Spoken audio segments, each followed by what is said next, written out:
My wife's closest friend had been openly insulting me for years, and whenever I complained, my wife always shielded her with the same line. "That's just how she is." I nodded and said, "I understand."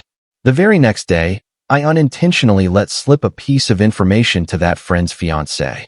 Now that's just how she is, girl is single again. I'm 34M, married to Cassandra, 32F, for 6 years. By every measurable standard, we have a solid marriage. We talk openly, split chores fairly, want the same things out of life. But one issue has never gone away. Cassandra's best friend since university, Mallory, 33F. From the first moment Mallory met me, she made it crystal clear she believed Cassandra had downgraded. And she never bothered to be subtle about it. At group dinners, she would sigh about how Cassandra had given up adventure for comfort, how my wife used to date men with real fire in them, how sad it was that someone so vibrant now spent Friday nights playing Settlers of Catan. I tried to laugh it off at first. Protective friends exist, fine. But it only grew worse. She mocked my income, decent for a project manager, nowhere near private jet money. She called my interests lame. She once told a table of people, loud enough for me to hear, "Well, at least he's tall, that counts for something." Every time I raised it with Cassandra, I got the identical script. "That's just Mallory. Deep down she's lovely. You have to get past her sense of humor." Lovely? This is the same woman who, at our wedding reception, clinked her glass and told me the marriage had an expiration date of 24 months, maximum. The same woman who booked a Vegas girls trip that deliberately overlapped with our anniversary. The same woman who still, 6 years later, brought up Cassandra's ex-Bryce, the hedge fund guy who apparently invented charisma. 3 weeks ago, the mask slipped completely at Mallory's engagement party. She had finally landed someone, Garrett, 35M, a quiet, successful owner of a tech consultancy, and, frankly, a much better human than she deserved. Mallory got drunk on champagne and decided it was time for a toast. It started sweet, then veered hard. She stared straight at my wife and said, "Some people choose the safe route, the predictable route," shot me a look, "and some of us hold out for the person who actually sets your soul on fire." The room went silent. Garrett shifted uncomfortably. Later, I overheard her telling a circle of friends, with Cassandra standing right there. "At least Cass has stability now. Not everyone needs passion. Some couples are perfectly happy with scheduled intimacy and nature documentaries." Cassandra giggled. Actually giggled, as if her best friend calling our sex life vanilla in public was comedy gold. I pulled my wife aside in the garden. "That crossed every line." Her reply? "Babe, she's tipsy. That's just how Mallory is when she drinks. You're overreacting." I looked at the woman I adored defending, for the 1,000th time, someone who had spent half a decade telling me I wasn't enough. All I said was, "I understand." She kissed my cheek and floated back to the party. I stood by the bar fuming and noticed something. Whenever Garrett stepped away, Mallory was glued to her phone, grinning like a teenager. When he returned, she'd flip it face down super fast. I'd seen that dance for years. Always a work thing. I'm not proud of the impulse that followed, but I was raw. While she was on the dance floor, I glanced at her unlocked phone sitting on the bar. Notifications glowing. 3 preview lines from a contact saved as Derek flexed biceps. "Can't wait for Tuesday. Usual place? Same room as last time. Miss you already." That was enough. I walked away. Next morning, Garrett sent me a LinkedIn request. He'd mentioned possible contract work. Perfect. I accepted and fired off a casual message. "Hey man, awesome party. Definitely want to talk shop. Random question.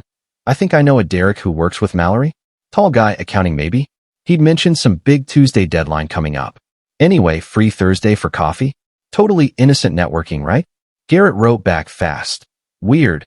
Her company doesn't have anyone named Derek in accounting. Maybe another department? Let's do Thursday." 5 days later, the engagement was history. Word traveled quickly. Garrett had started digging. Turns out, Derek was her personal trainer. Those late work meetings every other Tuesday for 8 months? Hotel restaurant charges on the joint wedding account. He confronted her. She gaslit. He checked statements. Game over. Mallory moved back in with her parents. Suddenly, she was too swamped to answer Cassandra's texts. My wife grew very quiet. She never asked me directly, but the timing was impossible to ignore. Then, 3 nights later, she sat me down. "Did you say something to Garrett about a Derek?" I mentioned in a LinkedIn message that I thought I recognized the name from her office. That's literally it. She searched my face. Mallory swears you snooped on her phone. If a single name destroyed her future, maybe the foundation wasn't solid to begin with. She started crying, actually crying, about how I had ruined Mallory's life. Wedding canceled, living with parents, Garrett ghosted her. I stayed calm. Cass, she spent 6 years telling me, in front of you, that I'm a consolation prize. If one message unraveled everything, the problem wasn't the message. She had nothing to say to that. She went to bed without another word. 2 days later, I came home from work to find Mallory sitting on my couch. Cassandra had let her in. No greeting, just, you need to fix this. Fix what exactly? You know what you did. Call Garrett and tell him you made it up. I didn't make anything up. I said I thought I knew someone called Derek. What he discovered after that was already happening. Her mask slipped completely. Hair greasy, yoga pants with a stain, eyes puffy. It wasn't even physical. Derek was just someone who listened. Cassandra, who had been hovering silently, spoke for the first time. You told me on the phone last week you'd been sleeping with him for months. Mallory whipped around. That was between us. My wife's voice turned ice cold. So cheating is fine as long as it's girl talk? Mallory rolled her eyes. Please. Like you've never wondered what you gave up. At least I went after excitement instead of rotting in beige suburbia. The temperature in the room dropped 20 degrees. Cassandra looked at her oldest friend with pure contempt and said, very quietly, "Get out of my house." Mallory tried to backpedal. When that failed, she grabbed her bag and delivered a final jab on her way out. Fine. Enjoy your passionless little existence. When you're 40 and miserable, don't call me. Door slammed. Silence. Cassandra turned to me, eyes wet. I'm so sorry. For all of it. For every time I told you to suck it up. I was wrong. We stayed up half the night talking, really talking, for the first time in years. I thought that was the end. It wasn't. Next thing, my boss calls me in. Someone had phoned HR claiming I engage in online stalking and had hacked personal devices to ruin an innocent woman's engagement. Boss laughed it off.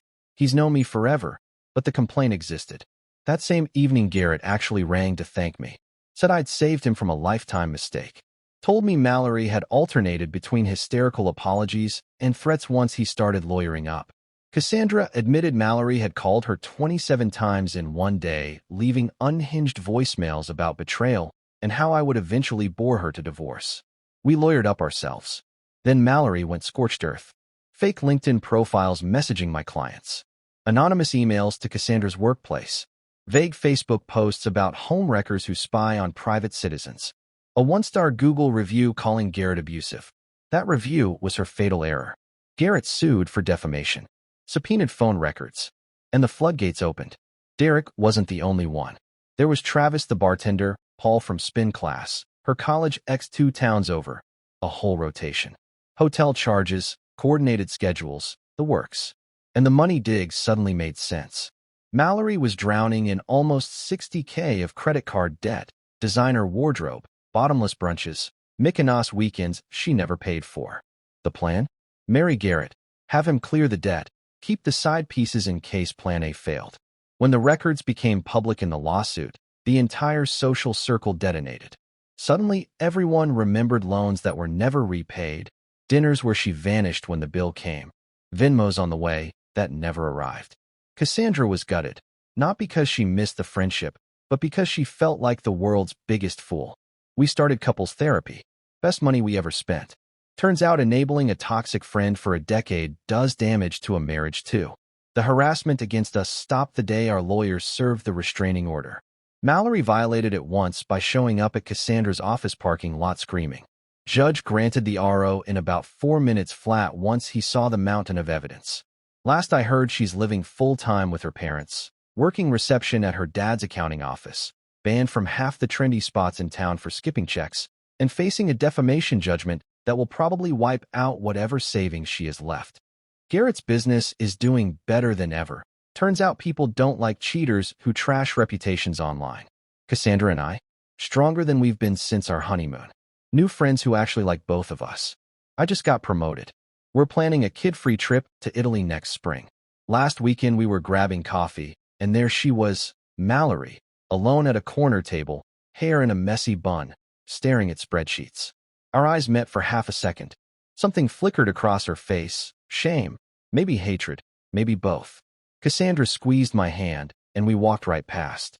Because people who excuse cruelty with "that's just how I am" eventually discover the rest of the world is allowed to decide that's exactly why they don't want you around.